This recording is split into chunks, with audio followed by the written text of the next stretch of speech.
Hello students, today we will continue the chapter that is food with lecture 3rd. The next topic is components of food. What are the components of food? What does the food contain in it? Let us see. The food that we eat contains different components or nutrients. Nutrients are substances that are needed by our body for proper growth and healthy body functions. The major nutrients in our food are carbohydrate, protein, fats, vitamins and minerals.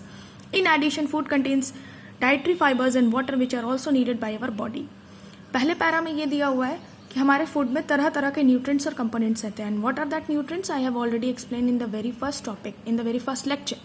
And these nutrient contains in them that is carbohydrate, protein, fat. इन nutrients में hydrates और protein, fats etcetera सब मिले होते हैं. और in addition food के अंदर कुछ तरह के फाइबर्स भी होते हैं और वाटर भी होते हैं जो हमारे बॉडी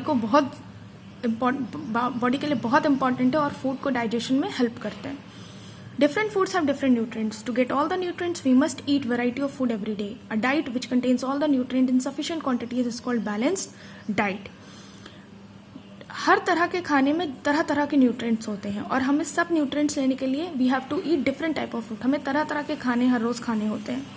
और a diet, what is a diet? A diet which contains all nutrients. एक डाइट वो होती है जिसके अंदर सारे न्यूट्रिएंट्स प्रेजेंट हो सफिशिएंट क्वांटिटी में, उसको हम कहेंगे balance diet. First of all, you will learn about carbohydrates. Carbohydrates are energy-giving food. They are nutrients that give us instant energy. They provide us with energy to do physical work and maintain body temperature. Sugar, starch are two kinds of carbohydrate. What are carbohydrates? Carbohydrates एक ऐसा nutrient है जो हमें energy देता है. इनके अंदर बहुत से न्यूट्रिएंट्स होते हैं जो हमें फौरन ही इंस्टेंट एनर्जी देते हैं और इसकी वजह से हम फिजिकल वर्क कर पाते हैं और हमारा बॉडी टेम्परेचर भी मेंटेन होता है. For example, sugar and starch, banana, rice contain carbohydrates. Farmer, laborers and athlete do a lot of physical work. Farmer हुए, laborers हुए और athletes हुए, इन्हें बहुत ज़्यादा फिजिकल वर्क करना होता है, इसीलिए इन्हें बहुत ज़्यादा अमाउंट में कार्बोहाइड्रेट की ज़रूरत होती है. After that, there is an activity given. It is for you to read it and try to understand it. Next is fats. Fats are also energy-giving food. They produce more energy than carbohydrates. There are many kinds of fats. Our body uses fat as an energy store. When we short of energy, our body uses the fat. The fats stored in our body also keep us warm. Fat जो होता है carbohydrate से भी ज़्यादा energy giving food है, nutrient है और इससे हमें बहुत ही ज़्यादा एनर्जी मिल जाती है. और यहाँ पे तरह तरह के फैट होते हैं. हमारे अंदर बॉडी में जो फैट है वो हमारी बॉडी को गर्म रखने में, वार्म रखने में और एनर्जी या काम करने में भी यूज होता है. फैट्स जो होते हैं हमें दोनों प्लांट और एनिमल से मिल सकता है. For example butter, ghee or animal fats. Groundnut oil, sunflower etcetera or vegetable oils. These all are the examples of fat. Meat, fish, cheese etc. have a good source of fat. ये जितने elements दिए हुए हैं जैसे meet, fish या आपके dry fruits हो गए, ये बहुत ही अच्छे सोर्स होते हैं आपके फैट के. An adult requires at least 70 to 80 grams. You should learn this कि एक अडल्ट को कम से कम 70 से 80 ग्राम्स फैट हर रोज लेना चाहिए. However, too much fat cannot be digested and is unhealthy for the body. हालांकि अगर हमने बहुत ज़्यादा अमाउंट में फैट ले लिया then it will be unhealthy for us. Third is protein. Our body is made up of cells and tissues. When we grow, our body needs protein to make new cells. Protein aids in rebuilding tissues and help the body to grow. जैसा कि हमें body को grow करना होता है और उसके अंदर सेल्स और टिश्यूज होते हैं जिनके रिप्लेसमेंट के लिए हमें प्रोटीन की ज़रूरत होती है. प्रोटीन की ज़रूरत हमें न्यू सेल्स बनाने में होती है और वो जो पुराने टिश्यूज होते हैं उनको रिप्लेनिश करके फ्रेश कर देती है. एग, मिल्क, फिश जो होते हैं उसके अंदर प्रोटीन्स प्रेजेंट होते हैं. An injured person needs to eat plenty of protein-rich food to heal his or her wounds and rebuild tissue quickly. Growing children too need plenty of protein-rich food. एक injured अगर किसी इंसान को कोई चोट लगी हुई है तो उसको प्रोटीन ज़रूर लेनी चाहिए बहुत ज़्यादा अमाउंट में, जिससे कि इंजरी उसकी जल्द से जल्द ख़त्म हो जाए. ग्रोइंग चिल्ड्रेन, जो बच्चे बढ़ रहे हैं, जो छोटे हैं, उनको भी प्रोटीन की बहुत ज़्यादा ज़रूरत होती है because it help us to grow them. Next one is vitamins. Vitamin keep us strong, healthy and free from disease. Greeny leaf vegetables are rich source of vitamins. Even sunlight is a source of vitamin. Children must play in the sunshine every day for some time. Vitamins भी हमारी body के लिए बहुत important है because it keeps us from disease. Green leafy plants जो होते हैं उनके अंदर बहुत ज़्यादा विटामिन होता है, यहाँ तक कि हमारी सनलाइट में भी विटामिन डी बहुत ज़्यादा होता है. That is why we should take vitamin D directly from the sunlight.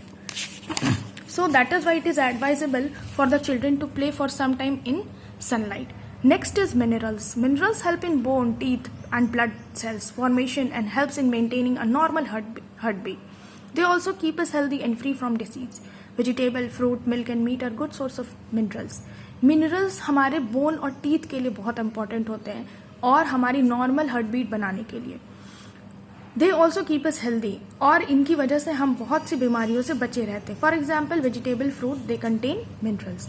Water makes up almost 70% of the body weight. हमारी बॉडी में 70% वाटर प्रेजेंट है और वाटर जो होता है हमारी बॉडी में बहुत ही इंपॉर्टेंट, बहुत ही वाइटल रोल प्ले करता है. There are some points given in your book, 5 points.